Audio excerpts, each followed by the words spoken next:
In this week's video adventure, we're going to be doing some indigo dyeing. This has truly been a summer of the color blue for me, and I'm certainly not complaining. This time, we're going to be using Jacquard's Indigo Tie-Dye Kit. This kit is made with synthetic indigo that's chemically identical to natural indigo, but is way easier to set up and work with.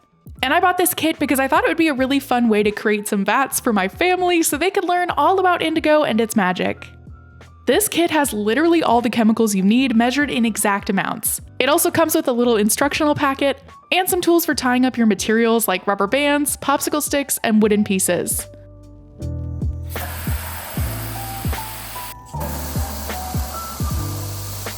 Like I said, setting up this type of indigo vat is super easy. You basically just fill up 2 5-gallon buckets with water, mix in all of the components, and then let it rest for a little while.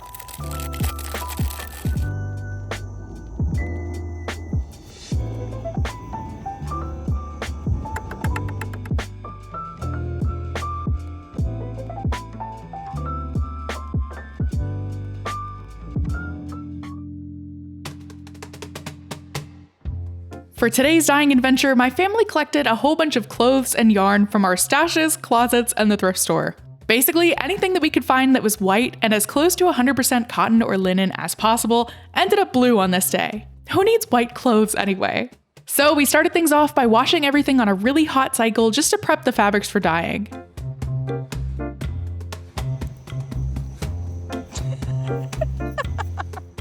I ended up dyeing a handful of things, including this cotton shirt jacket type thing. It's a bit heavier than a shirt, but not quite a jacket.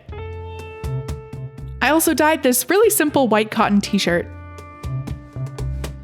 And then I also added in a skein of natural cotton yarn from my stash, which will definitely become part of a weaving someday. I also had one other super special piece to dye, which I'll show you later on in this video. And while we dyed stuff, my dad made a fire, which he started with a flamethrower because of course. So if you happen to see a ton of smoke in the background of any of our future footage, I swear everything's okay. Anyway, after waiting for the vat to settle, I opened it up and I saw a thick, deep blue foam forming at the top, which told me that it was ready to go. This is the indigo flower and it's a natural part of this process. So I used my skein of cotton yarn as my demo to show my family the magic of this amazing dye. Basically, to dye with indigo, you just need to suspend your material in the dye liquid and massage it with your hands. You really don't want it to touch the bottom of the bucket just because there's some sediment that can cause staining. And you also want to be really gentle and try not to introduce too much oxygen into the vat. Indigo reacts with oxygen to create its color. So you'll notice that when I first remove my yarn from the dye, it's a super bright green color. And then slowly, as the material is exposed to the air, it turns more and more blue, which is just absolutely mesmerizing.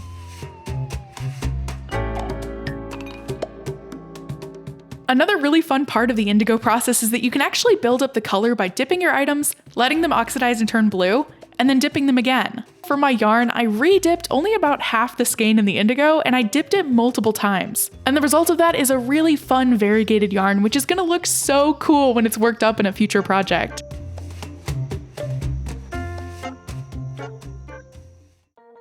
After playing around with the yarn, we then moved on to the clothes. And for these, we explored a whole bunch of different tie-dye techniques, most of which involved folding up the fabrics and rubber banding them like crazy. That way, only the outside of these folded assemblages were actually exposed to the indigo dye, whoa,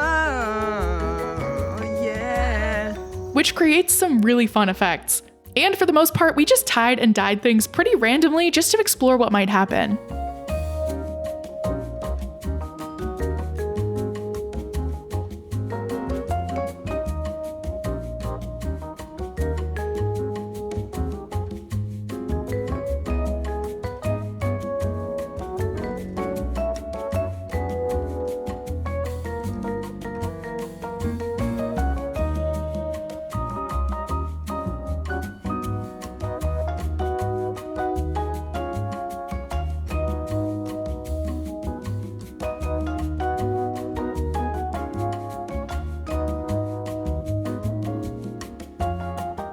After dipping each item as many times as we liked until the blue color was exactly what we were going for, we then opened them up.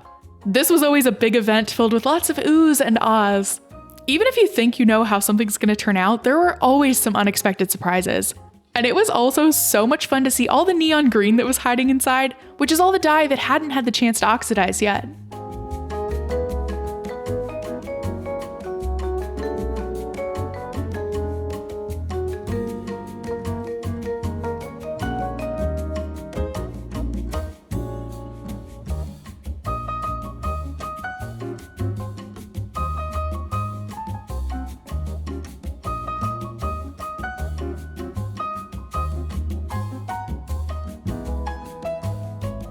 my mom had this beautiful linen dress that she wanted to dye blue.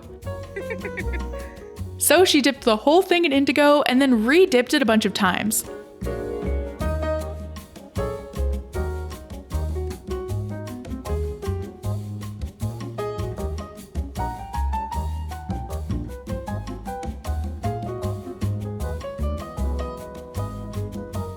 But instead of re-dipping the whole thing every single time, she ended up dipping less and less of the fabric each time, which ended up creating a really beautiful gradient.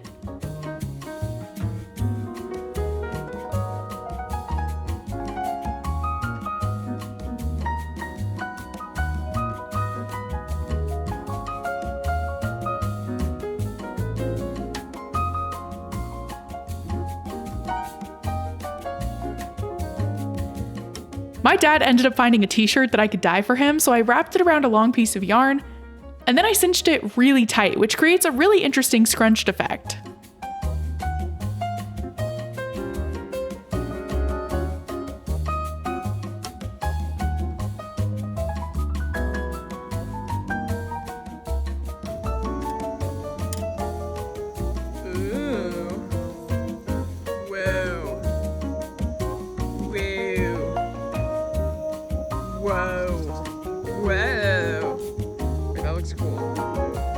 And my sister also played around with that dip dyeing layered gradient effect on this dress.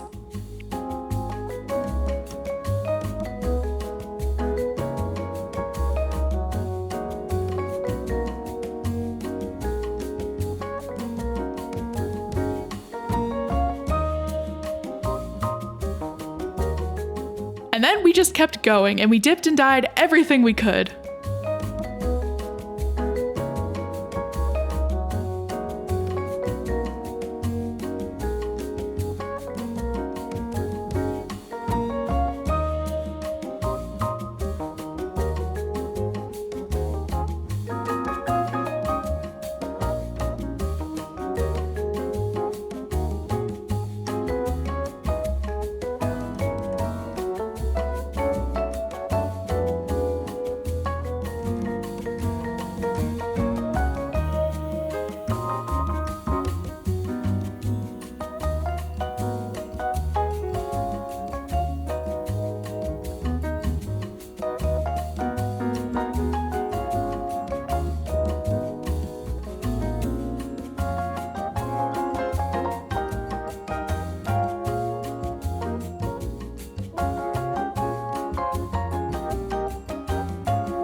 Remember how I said we had some super special pieces to dye? So earlier this year, my sister and I went to Thailand on a textile tour, which of course is going to be its own video in the future. We had the chance to see and to buy so many incredible fabrics when we were there, most of which were either indigo dyed or ikat fabrics or a combination of the two. But then in one of our stops, hidden in the piles of stunning colorful silks, I found some hand-woven, undyed silk scarves. When I saw these, I knew I wanted to bring them back with me as both a souvenir and a gift, because they were the perfect blank canvases for us to dye ourselves. So I got 3 of these gorgeous scarves, and on day 2 of our indigo dye weekend, we gave them some blue color.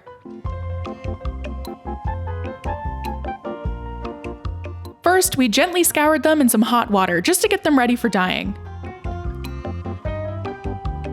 I know this fabric is super wrinkly here after being washed, but hopefully you can still see some of those gorgeous hand-woven, hand-reeled silk details. For my scarf, I really wanted to play around with my favorite tie-dye technique, and one that you see me do literally all the time, which is tying concentric rings. I don't know what it is about this technique, but I always just love how it turns out. Even though it's a massive pain to do all of the tying and then later all of the untying, I think it's totally worth it.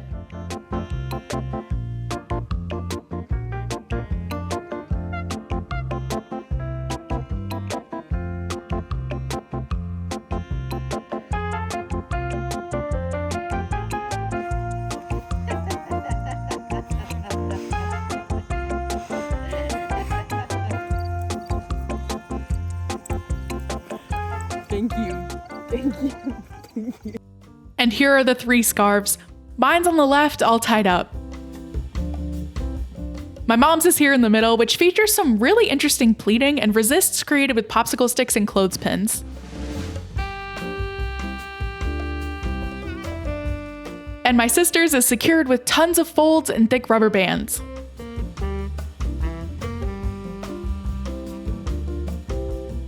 And then we spent the day dyeing.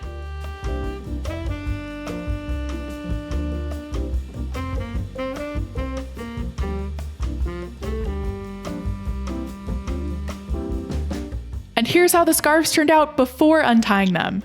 My mom did this really cool thing where she dipped only the bottom of her fabric.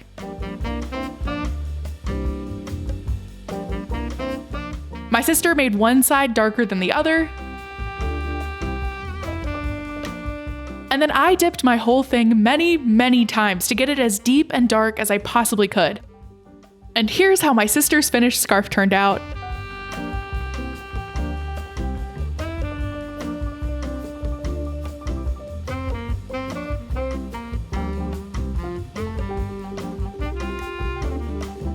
Isn't it so beautiful? She often plays with asymmetry, and I really love how it gives this scarf such a dramatic look.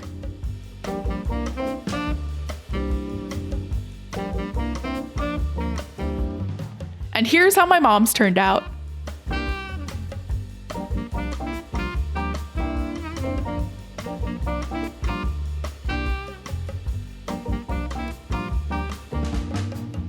It is stunning, and I love the bold organic shapes.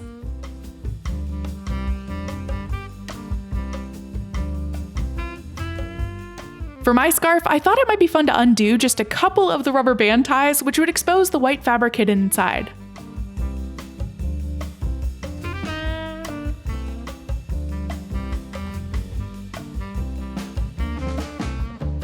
That way, I could dip the whole scarf in the indigo vat again, which would turn these sections blue. But because they're only being dipped once, they'll turn out much, much lighter than the rest of the scarf. I thought that might be a really fun way to have some color variation.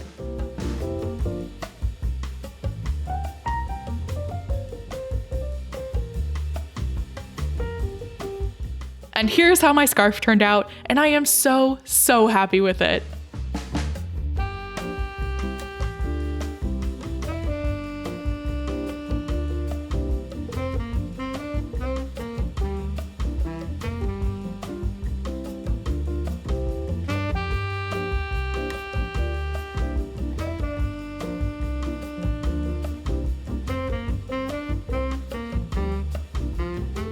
I love how differently all of our scarves turned out. They actually couldn't be more different, which is so cool. We all had the exact same materials, but we tackled the project in a completely different way. And now we have these beautiful blue souvenirs from both an adventure abroad and an adventure at home.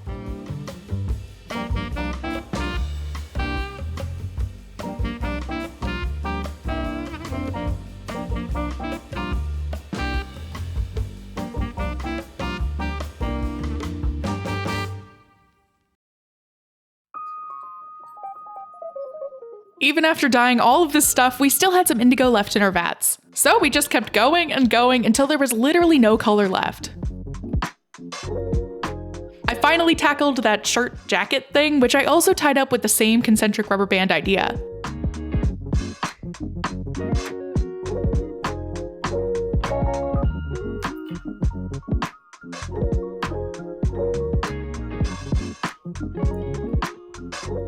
And then I dipped it a few times to get it really nice and dark blue.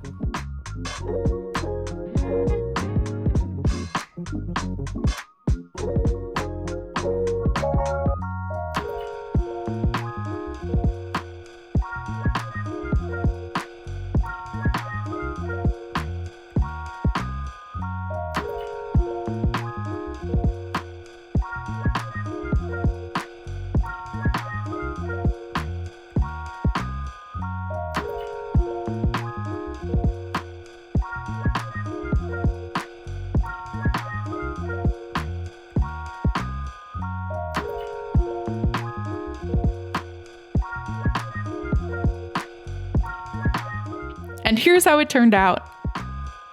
This whole weekend of indigo dyeing adventures was so much fun. It's really amazing how much you can do with literally just one color. The possibilities feel practically endless, and the results are basically always stunning. just because of how beautiful that indigo blue color is. I hope you give this a try someday because it really is just such a wonderful experience. Anyway, thank you so much for joining me for this exploration of indigo. If you like this video and you want to see some more of what I'm up to in the world of textiles, go ahead and hit those like and subscribe buttons, and hopefully I'll see you in my next video. Bye!